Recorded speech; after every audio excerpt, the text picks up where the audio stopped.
nire-remand ang kaso pabalik sa lower court for further proceedings. Kay VP Sara, si Hontiveros ay hayagang nagpakita ng pagkiling laban sa kanilang pamilya sa isang pampublikong pahayag kung saan sinabi umano nitong dapat burahin, gibain o sirain ang pamilyang Duterte. Dapat din natin ipa-inhibit ang mga senators na meron ding bias against Sara Duterte, na tulad na lang ni Senator Risa Hontiveros na in a public speech, sinabi niya na kailangan talaga, ano bang term na ginamit? Kailangan burahin?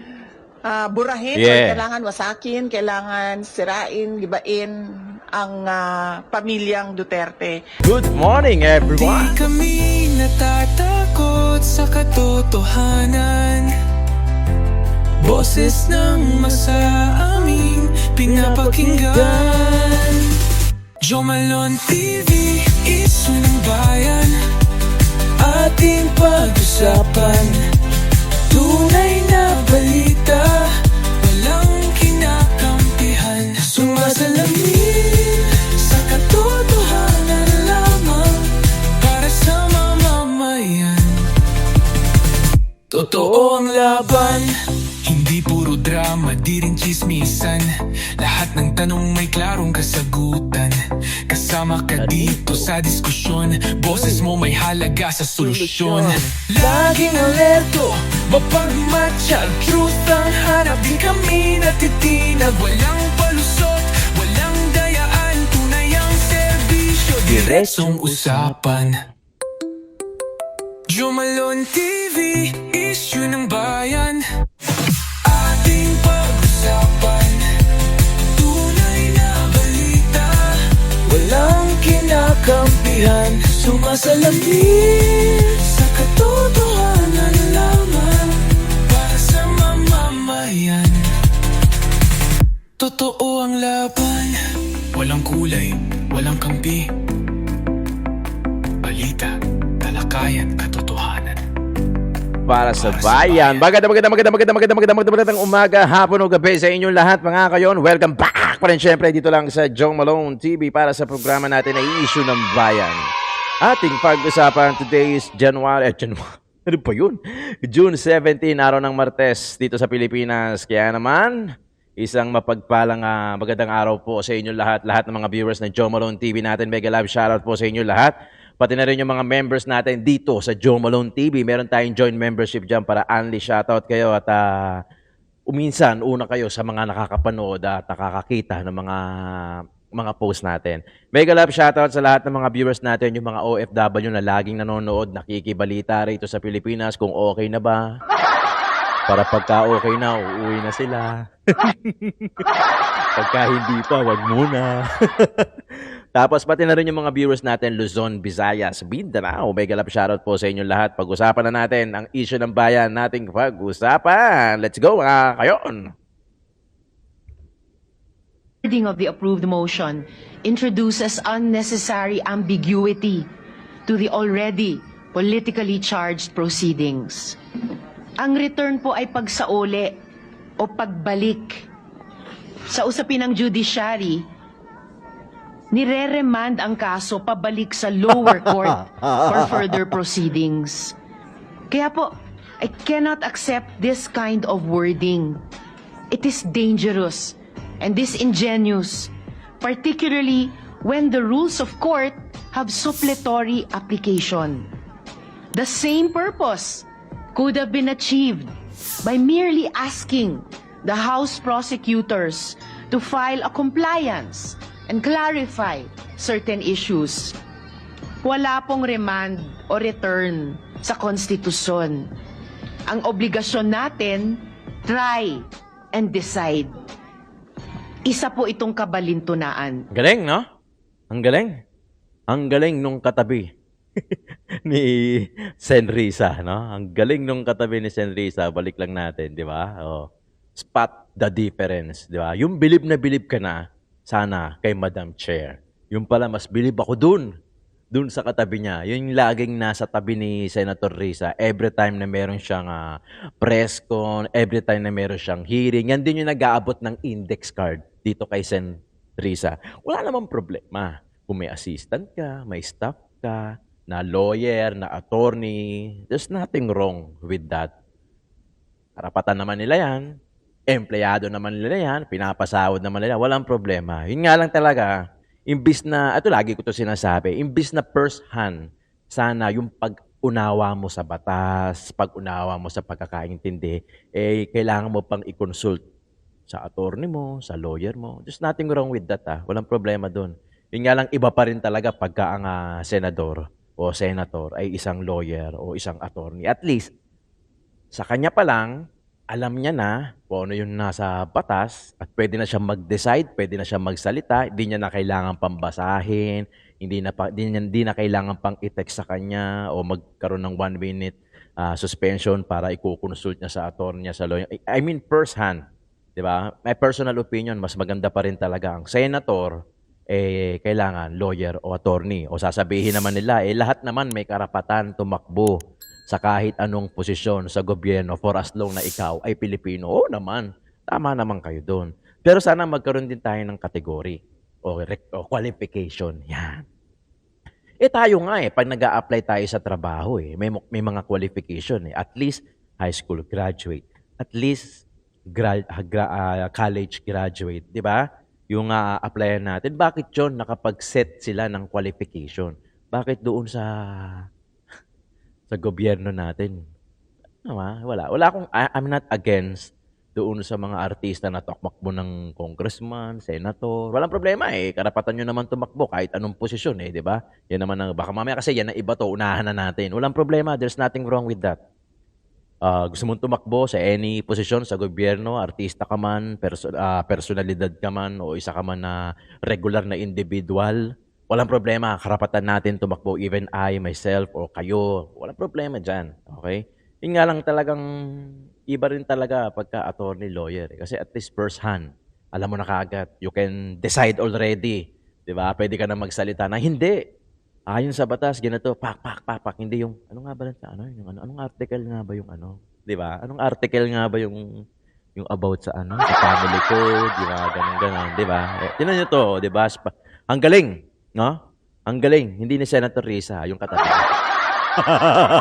Yung katabi niya. Wala naman tayong, saka halatang binabasa ni Sen Risa sa cellphone, no? Habang binabasa ni Sen Risa sa cellphone, yung assistant niya, para silang dalawa din nagbabasa, di ba? Galing Bilib na sana ako no? Kaso, yun lang. Bakit? Di ako bilib Ano gagawin mo? Demanda mo ako kasi di ako bilib sa'yo. Nek mo. Di ba mga kayon? Hindi. Alam naman natin kasi si Senator Risa, talagang gusto niyang matuloy yung impeachment. Di ba nga sabi niya, subukan natin, try, and decide. Isa itong kabalintunaan. Hindi ko alam kung ano ibig sabihin. Paki-comment nga dyan kung ano ibig sabihin ng kabalintunaan. Okay?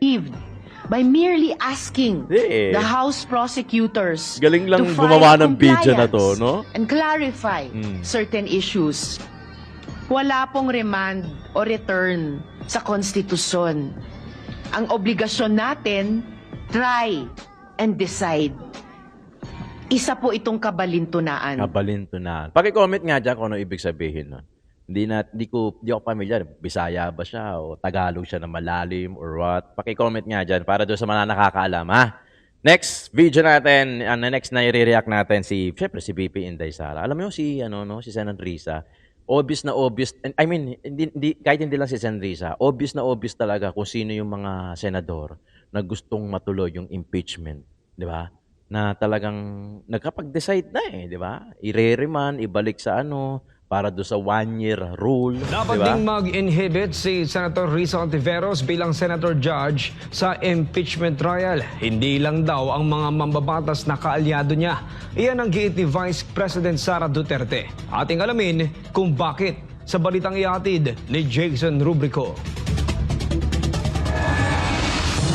Kasunod ng panawagan ng ilang grupo na dapat mag-inhibit sina Senator Amy Marcos at Senator Robin Padilla sa impeachment trial dahil umano sa kanilang pagkiling kay Vice President Sara Duterte, Yan na. iginit ng bise na kung bias ang batayan, patas lang na ipa-inhibit din si Senator Risa Hontiveros. Ayon kay VP Sara, si Hontiveros ay hayagang nagpakita ng pagkiling laban sa kanilang pamilya sa isang pampublikong pahayag kung saan sinabi umano nitong dapat burahin, gibain o sirain ang pamilyang Duterte. Hindi kasi tayo pwede magpa-inhibit ng mga senator judges based on bias.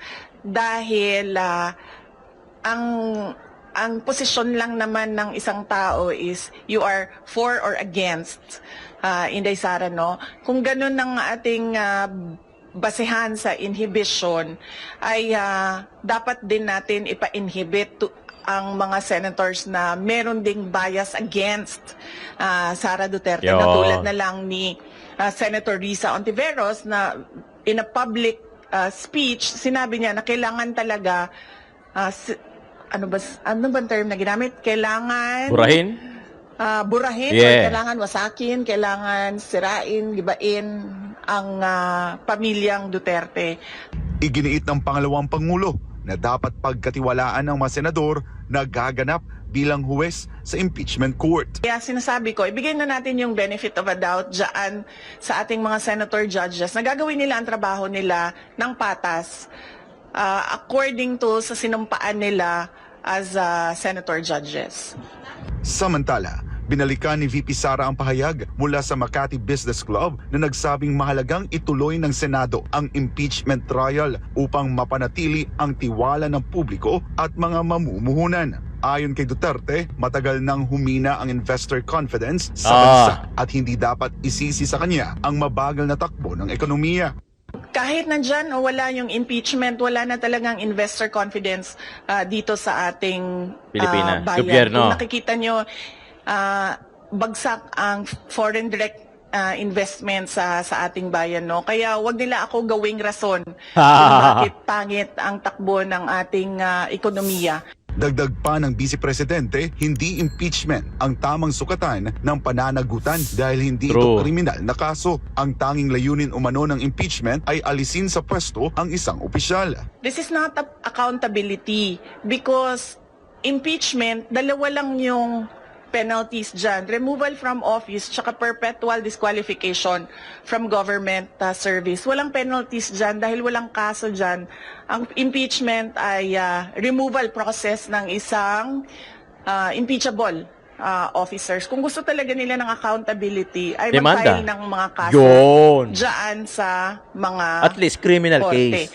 Hinamon din niya ang mga business group na silipin hindi lamang ang proseso ng impeachment trial, kundi pati ang kontrobersyal umanong pagpasa ng articles of impeachment mula sa Kongreso patungong Senado. Alam naman natin at alam naman nila na yung mga pirma ng mga congressman, unang-una hindi nila binasa yung articles of impeachment. Pangalawa, marami sa kanila ang tumanggap ng budget o pera kapalit ng kanilang signatures. In fact, madami sa kanila ang umamin na may kapalit yung kanilang pagpirma doon sa articles of impeachment. So if we are to talk about accountability by business groups, dapat questionin din natin kung paano ginawa yung articles of impeachment at paano pinasa yung articles of impeachment papunta doon sa Senado. Para sa Diyos at sa Pilipinas kung mahal, ako si Jason Rubrico, SM9 News. Yung mga galit na mga businessmen, ano kaya business nun? Hindi kaya drugs ang business nun? Kaya ayaw nilang makabalikan Duterte dahil alam nila apektado ang drugs business nila. Yun sinasabi ko. Ayaw tumino. Okay? Ang ano nga ang cancer nga talaga ng mundo tao Ganun din sa Pilipinas. If you don't want to change yung mismo mga tao, lalo-lalo na pag marami na, huwag ka nang umasa na mababago ang Pilipinas o mababago ang mundo. Di ba? Kaya nga, inggit ako sa mga OFW Kasi I'm pretty sure naman na hindi naman perfect ang gobyerno nyo dyan sa ibang bansa. Pero I'm sure naman na hindi naman ganito. Di ba? Wala namang perfectong gobyerno. Di ba? Wala namang perfecto. Pero may maayos. Di ba? May maayos na gobyerno, sumusunod yung mga tao kumpara dito sa Pilipinas. Di ba? Kaya nga ang lakas ng loob nilang magnegosyo rito eh. Di ba? Anong sinasabi nila? Di ba? Dito, madali magnegosyo. Di ba? Kayang-kaya nilang lagyan. Kung sino man yung mga dapat lagyan. Birth certificate nga eh. Di ba? Yung kay Alice Guo eh. Di ba? Kasalanan din ng Pilipino yan. Kaya tayo nagkakaganyan. Kasalanan din ng mga tiwaling government official, yung mga korap na mga opisyal ng gobyerno. Yan, sila may kasalanan. Yung mga sakim na kumuha ng mga pera, inlagay nila sa kanilang mga savings account, hindi nila ipinabunbud sa dapat na mapunta sa tao. Kahit nasabihin ko naman sa inyo na walang corruption sa Pilipinas, putya, hindi naman kayo maniniwala. Diba? Ano ba ang gusto nilang marinig para di nila tayo makasuhan? Oh, walang korupsyon ang Pilipinas. Okay. Sige. Walang korupsyon ng Pilipinas. Napaka-perpekto ng Pilipinas. Pero anong laging motto ko? Hindi kami pinanganak kahapon. Hindi kami bata. Diba? Alam namin kung ano yung nangyayari sa kapaligiran, sa gobyerno natin, kung paano lumala, di ba? Lumala yung gobyerno na nabigyan ng mga ayuda, ng korupsyon, di ba? Alam namin yan, napapansin namin yan. Huwag nyo kaming gawing tanga kayo. Di ba? Panoorin natin Cheese Escudero. Kahapon lang to Kahapon lang. Nag-iinit na rin na ito si Cheese. Kasi pinag-iinitan din naman siya. Kailangan Kaya i-publish pa nila yung certification or pinag-iinitan pwedeng isend lang nila sa inyo tas okay na yun? Oo nga pala, good mood ako ngayon. Hindi ko na sabihin tulad ng sinabi ko. Lahat ng komunikasyon ngayon sa pagitan ng prosecution at ng nasasakdal ay sa pamamagitan na ng pleadings. So kailangan isumite nila yan sa korte sa pamamagitan ng pleading. Yon ay dokumentong legal yon na naayon sa rules of court. So kung resolution man yon ng Kamara, kailangan nilang i-attach yon sa isang pleading na ang tawag ay compliance kaugnay sa order ng impeachment court. Yes. Yung compliance. So, kailan dapat yung compliance ng HREF? Kasi yung sa number 2 dun sa order, hindi pa nila po yung makakomply. Totoo naman yun at parang hindi naman namin alam yun. Kaya nga nakalagay doon, di ba? Compliance kaugnay sa pagsunod sa 1-year ban, yan ay kailangan isumite ng 19th Congress. At compliance kaugnay sa desidido pa ba silang ituloy ito sa panibagong Kongreso dahil hindi nga pwedeng i-bind ng 19th Congress, 19th House, ang 20th House. So yun, Doon dapat sila umiyak. hindi naman ng 20th Congress. Klaro at maliwanag yun. Pero dun sa order, sir, wala nakalagay na timeline. Nakalagay 20th Congress. I mean, sir, yung sa order number 1, so dapat may sagot, may compliance sila doon sa number 1 doon sa order. Pwede nilang paghiwalayan na isumite yun, pwede rin nilang sabay isumite yun sa kasabay na ng 20th Congress. SP yung attestation, yung attestation hanggang June 30 lang? Alin? Yung attestation hanggang June 30 kasi 19 Congress? Hindi. Ang sasagot ng compliance sa 1-year ban ay 19th Congress. Siyempre, sila gumawa niyan eh. Hanggang June 30 lamang nila pwedeng i-file yon dahil wala silang authority na i-file na yon pagkatapos ng June 30. Pero wala naman deadline. So, kung hindi man nila i-file yon, pwedeng i-file yung attestation na yon sa 20th Congress. Wala naman deadline yun eh. Pero akala ko pa SP yung 19th ang dapat sumagot ng Sana. Pero, paano kung yung 20th Congress magbago ng isip at sabihin yung pinasang resolusyon ng 19th na compliance sa 1-year ban na hindi pala compliant? So, may posibilidad na 20th Congress din ang sumagot doon kung ninanais nila. Ayokong pangunahan yung 20th House of Representatives. So walang problema SP kung hindi umabot hanggang June 30 yung attestation? Wala, dahil wala rin namang mangyayari dahil aantayin din nga natin yung masagot yung summons at pagdating ng panahong yun na makapagsumite ng reply ang prosecutors ay 2 araw na lamang naiiwan bago mag-lapse yung authority ng prosecutors sa June 30. Sabi ni Congressman Arnan Panaligan, one of the congressman prosecutors, malabo daw yung order, kaya hihingi sila ng clarification. Okay lang, pero hindi siya pwede magsalita sa ngalan ng lahat hanggat wala kami natatanggap na pleading ko. Alam kong political process ito, pero hindi na ito madadala sa mga interview, press release, at saka social media post. kung ano man ang ninanais ng Kamara. Kala Dapat nyo, ha? sila magsalita in one voice, in unison, sa pamamagitan ng isang pleading na isasubmit sa impeachment court. Hindi pwedeng pa isa-isa silang sasagot at magpapa-interview na lamang at yun yung sasagutin namin pa isa-isa din. We will only answer, if at all, any formal communication submitted through a pleading by the House Prosecution Panel representing the House of Representatives. O tamo, kahit yung tono ko, parang nice, di ba? Should they not comply? So, kung hindi sila mag-comply dun sa order, that's defiance. So, anong pwedeng gawin ng Nasa sa kanila yon, pero nakalagay sa isang verbal or oral order bago kami nag-adjourn ay magsischedule ang presiding officer, sino man yon, ng impeachment court sa 20th Congress kapag ka nakapag-comply na ang Kamara at sa panig naman na sakdal ang defendant or respondent dito sa kasong ito sa pamamagitan ng pagsumite ng answer doon sa summons. Hindi ko maintindihan bakit parang yung pati yung media gusto rin matuloy yung impeachment. Parang sila na yung nangungulit eh. No? SP, SP pag hindi sumagot, dahil korte Sino kayo, muna? ang Kamara po, or any of the parties, since court kayo, meron po bang option na ipakontempt nyo po? At kung ipapakontempt, paano po? Buong Kamara ba yun? Kasama yan sa poder, sa power ng impeachment court dahil nga suppletorily applicable ang rules of court. Subalit, magkaiba. Sa parte ng nasasakdal, meron siyang option na hindi sumagot. May procedure din kung sakasakaling gawin yon.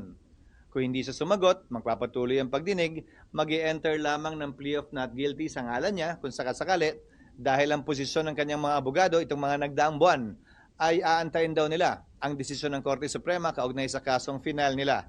Hindi ko alam kung kailan ilalabas yun ng Korte. What about yung House, SP Sa ko? panig ng Kamara, desisyon niya ng impeachment court pagdating ng 20th Congress kung may ipapataw na parusa, pero definitely pagpapaliwanagin muna sila kung bakit hindi sila nagsumite ng kanilang compliance. At saka, akala ko ba interesado silang gawin ito? So bakit hindi sila magko-comply? Kumbaga, papasa sa kamay nila kung bakit hindi ito matutuloy kung hindi sila mag-comply. Diyan nga sila inis na inis. Naisahan mo sila. sa order. Yon ang oral order na binigay sa impeachment court in open court bago kami nag-adjourn. Pero syempre, ulitin ko desisyon yan ng 20th Congress, 20th Senate. Yari. Ang posibleng magbago yung desisyon, posibleng pareho pa rin yung desisyon. Again, hindi namin pwedeng i-bind yung 20th Congress Senate kaugnay sa mga pagpapasyang ito. Sir, so kailangan pa bang humarap ni VP Sara? Sang-ayon sa aming rules, oo. Pero may karapatan siyang hindi humarap. Kung ayaw niya, magpapatuloy yung pagdinig kahit hindi siya humarap. SP, so hindi kayo magre-resume ng impeachment court if hindi ma-comply yung 1 and 2 sa pag-remand? Depende nga yun sa 20th Congress. Depende yun sa presiding officer ng 20th Gulong-gulo din, pati yung media eh. Sa aking pananaw, kung hindi magsumite ng sagot si VP Sara, kung hindi mag-comply ang Kamara, at some point in time, kailangan magpatawag ng pagdinig para pagpasahan at pagdesisyonan ng impeachment court yung non-compliance, hindi lamang ng Kamara, pero pati na rin ang nasasakdal. Kung kailan gagawin yon, walang timetable o time period ang nakasaad sa rules namin. Sir, yung inhibition, sir, may mga nananawagan ng mag-self-inhibit sila. Sino? Risa. Senator Amy, Sino Senator nananawagan? Robin. Robin Padilla. Teachers Party List halimbawa, sir. Kasi Pumirma sila sa impeachment, so klarong anti-Sara sila, klarong pabor sila sa impeachment. Ulitin ko ang sagot ko. Anumang panawagan o kahilingan ng sino mang biased na, pabor man o kontra sa impeachment, pabor man o kontra kay VP Sara, hindi namin didinggin o papakinggan dahil biased na sila eh. Bias At nga. kung may panawagang inhibition Kulit dun nyo. sa mga pabor kay VP Sara, anti-impeachment, malamang may panawagan ding inhibition dun sa mga ayaw kay VP Sara at saka pabor sa impeachment ng mambabatas. But generally, ang pag-recuse, ang pag-inhibit is voluntary on the part of the impeachment court judge. Nakita na nating nangyari yan sa ibang impeachment na kaso. Kung maalala ninyo, ang defense panel hiniling na mag-inhibit si Senator Judge Drilon nung impeachment ni Chief Justice Corona. Ang desisyon ng impeachment court doon ay hindi yan pwedeng pagbotohan, ni hindi tinake up sa impeachment court dahil voluntary decision yan ng isang impeachment court judge. Ngayon, defense panel ang humiling nun. Dahil duda sila sa sinasabi daw nung panahon yon. Masyadong anti-corona daw yung posisyon ng senator judge. Para sa akin, yan din ang i-apply naming president at hindi lang rules kaugnay sa inhibition. It is voluntary on the part of the impeachment court judge at hindi yan pwedeng ipilit sa sino man. Pabor man kay O VP hindi. Sara o kontra man kay VP Sara. Pabor man sa impeachment o kontra man sa impeachment. Unti-unti nyo naman ang nakikita yung mga nagsasalita, hindi ba? Kung kaninong panig sila nakabilang, klaro na anti-Sara, for impeachment sila. Klaro din yung iba na for Sara at anti-impeachment sila.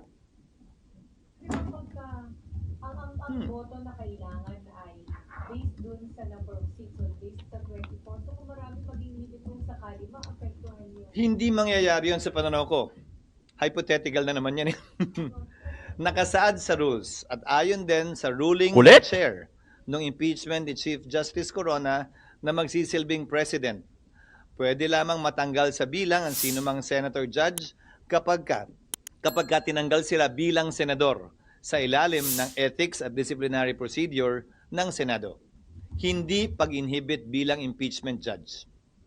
Sir, SP, good. yung bilang ng boto is based pa rin sa 24. Hindi ko alam mo itong impeachment na to tulad nung dati, maraming pinanganak na matatalino at magaling kaugnay sa batas. Wala namang nakasulat sa batas niyan.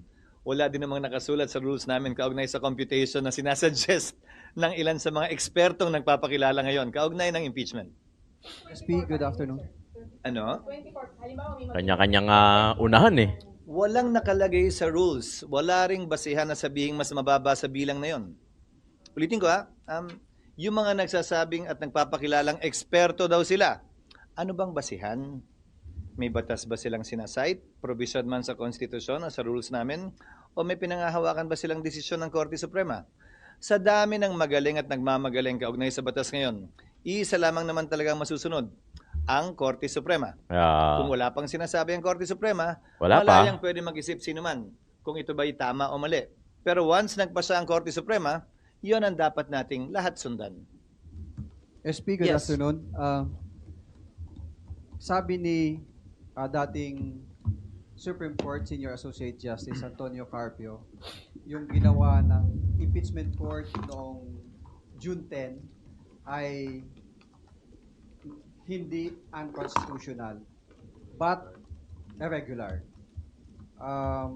Sabi niya na yung ginawa daw ay pagpapakita ng pagpanig ng mga senador kay VP Sara dahil hindi dapat gawain ng isang impeachment court na mag-motion or hilingin ang Kamara na sertipikahan dahil dapat manggaling yon sa kampo ng Vice President na siya magki-question kung ito ay may paglabag doon sa 1-year ban ng Constitution. Ano po masasabi? Ginagalang ko ang opinion niya pero hindi ako sang-ayon.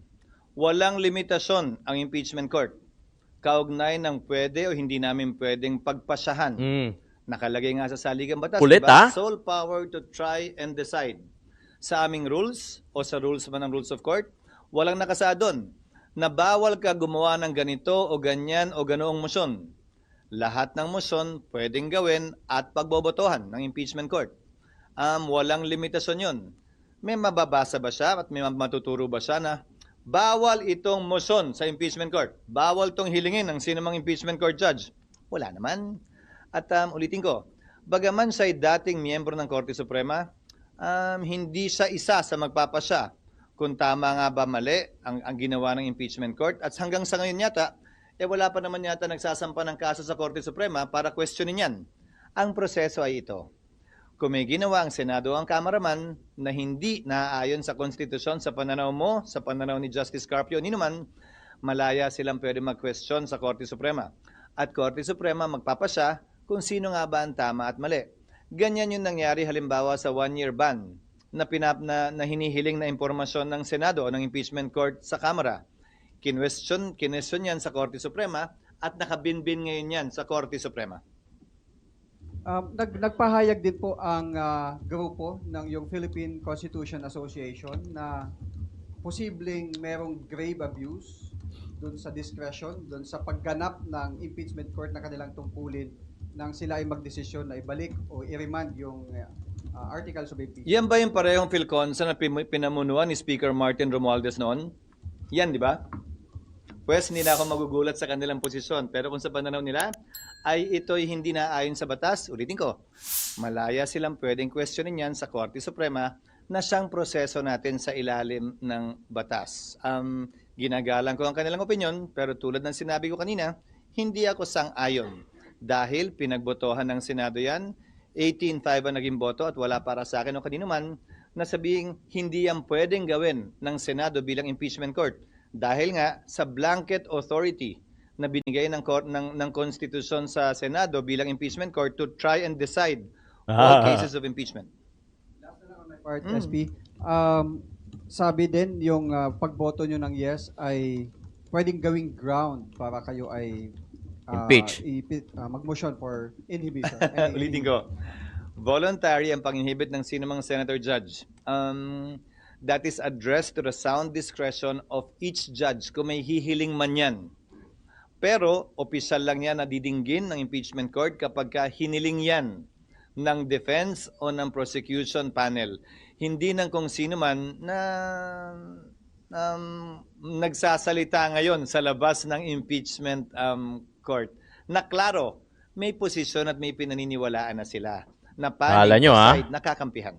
May mag-move from prosec or defense na ipa-inhibit kung sino mang senator judge, itatakel nyo po sa It will impeachment be, court?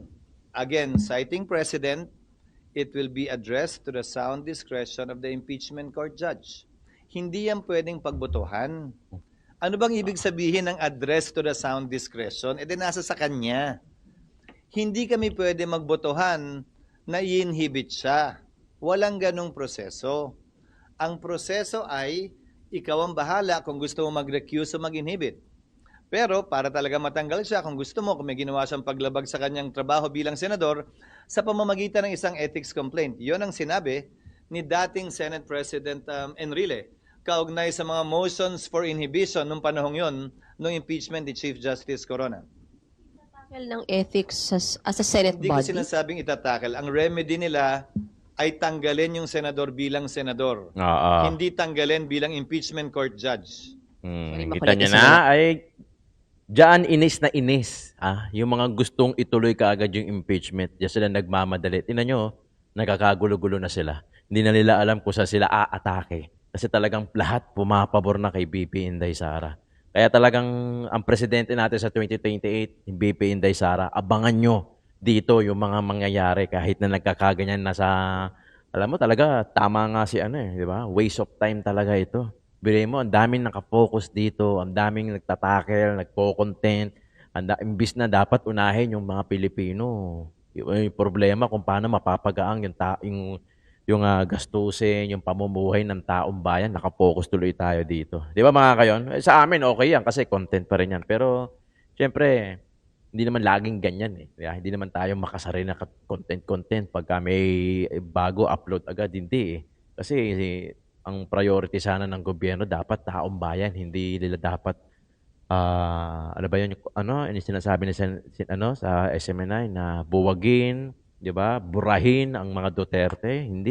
Hindi na mangyayari yan hanggat buhay yung mga yan. Diba? Only Duterte can change the Philippine government na sagana mapaayos at mapagaang yung buhay ng bawat Pilipino. Issue ng bayan nating pag-usapan. Hanggang mamaya po ulit mga kayo!